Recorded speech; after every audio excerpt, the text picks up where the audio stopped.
सोचिए, हम हर दिन कितने सारे नंबर देखते हैं। अपनी हाइट, किसी चीज का वजन, कोई दूरी, और हम मानकर चलते हैं कि एकदम सटीक हैं।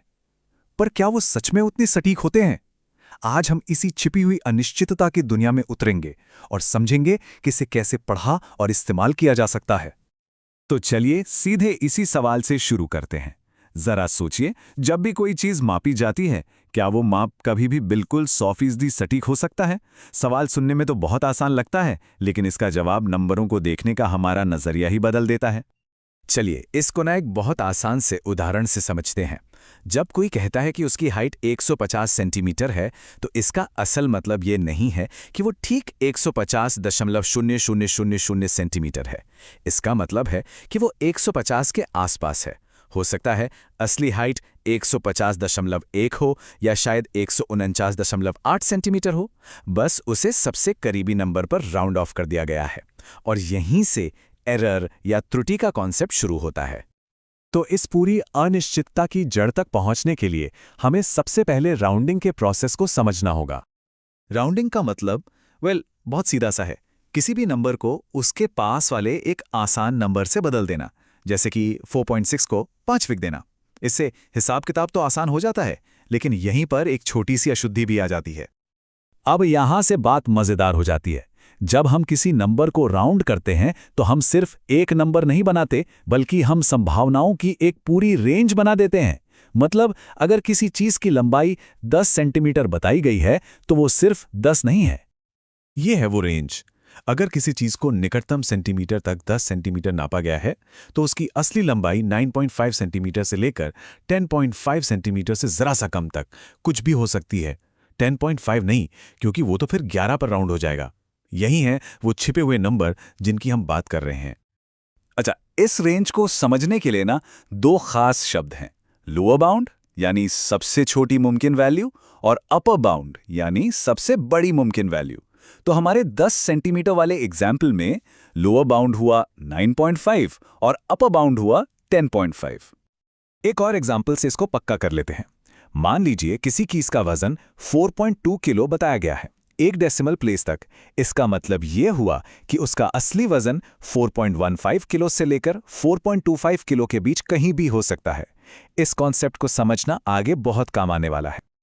ठीक है, तो अब हमें यह तो पता चल गया कि ये बाउंड्स होते हैं, लेकिन जब हम इन अनिश्चित नंबरों को लेकर कोई कैलकुलेशन करते हैं, तब क्या होता है? यहीं से ये सब कुछ असल में काम का हो जाता है। अब यहां पर एक आप कह सकते हैं गोल्डन रूल है, जिसे बस याद रखना है।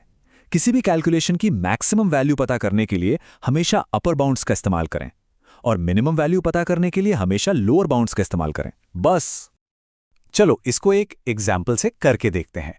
हमारे पास एक रेक्टेंगल है 10 सेंटीमीटर लंबा और 6 सेंटीमीटर चौड़ा। ठीक, दोनों को निकटतम सेंटीमीटर में नापा गया है।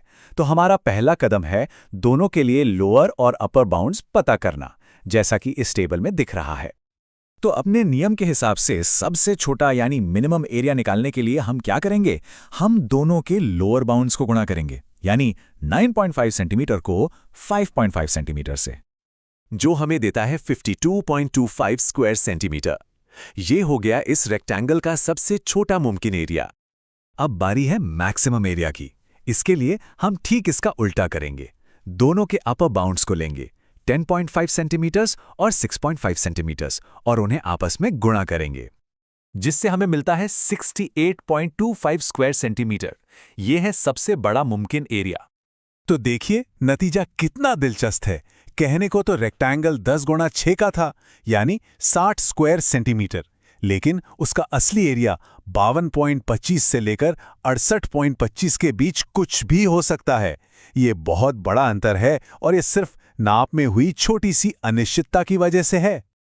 चलिए अब बाउंड्स की सटीक दुनिया से निकलकर एक मिलती जुलती बहुत काम की कला पर आते हैं, एस्टिमेशन या अनुमान लगाना। ये जल्दी से काम चलाओ सही जवाब तक पहुंचने की कला है। और एस्टिमेशन सिर्फ आलसी लोगों का मैथ्स नहीं है, ये एक बहुत पावरफुल टूल है। इससे हम चेक कर सकते हैं कि हमारे जवाब सही दिशा में हैं या नहीं, और बिना कैलकुलेटर के चीज़ों को फटाफट सॉल्व कर सकते हैं। इसकी ताकत इस स्लाइड में साफ दिखती है। अब देखिए, बाईं तरफ वाली कैलकुलेशन को दिमाग में करना लगभग नामुमकिन है, लेकिन दाईं तरफ सिर्फ नंबर्स को उनके करीबी आसान नंबर्स पर राउंड करके 198 को 200, 51 को 50 और 9.8 को 10 हम सेकंडों में अंदाजा लगा सकते हैं कि जवाब 1000 के आसपास होगा। यही है स्मार्ट एस्टिमेशन। चलिए अब इन सब बातों को समेटते हैं और देखते हैं कि कुछ आम गलतियों से बचकर एक प्रो की तरह कैसे सोचा जाए। अच्छा, कुछ कॉमन मिस्टेक्स हैं जिनसे बचना बहुत ज़रूरी है, जैसे ये भूल जाना कि निकटतम का मतलब है प्लस माइनस आधा यूनिट, या फिर जल्दबाजी में कैलकुलेशन में अपर और लोअर बाउंड्स को मिक्स कर देना। और हाँ, इतना भी ज़्यादा राउंड ऑफ नहीं करना कि जवाब ही गलत हो जाए। और ये सिर्फ क्लासरूम की चीज़ नहीं है। बाउंडिंग का इस्तेमाल हाई लेवल मैथ्स कंपटीशन में बड़ी बड़ी कैलकुलेशंस का अंदाज़ा लगाने के लिए होता है, और इंजीनियरिंग में ये पक्का करने के लिए कि पुल और इमारतें अपनी सुरक्षित सीमा में रहें। ये एक असली प्रो लेवल टेक्निक है। ये चार्ट इस बात को बिल्कुल साफ कर देता है। देखिए, आपकी राउंडिंग जितनी सटीक होगी, गलती की गुंजाइश उतनी ही कम होगी। अगर आप निकटतम इंटीजर पर राउंड करते हैं तो एरर 0.5 तक हो सकता है, लेकिन अगर आप 2 डेसिमल प्लेस तक जाते हैं तो एरर सिर्फ 0.005 रह जाता है।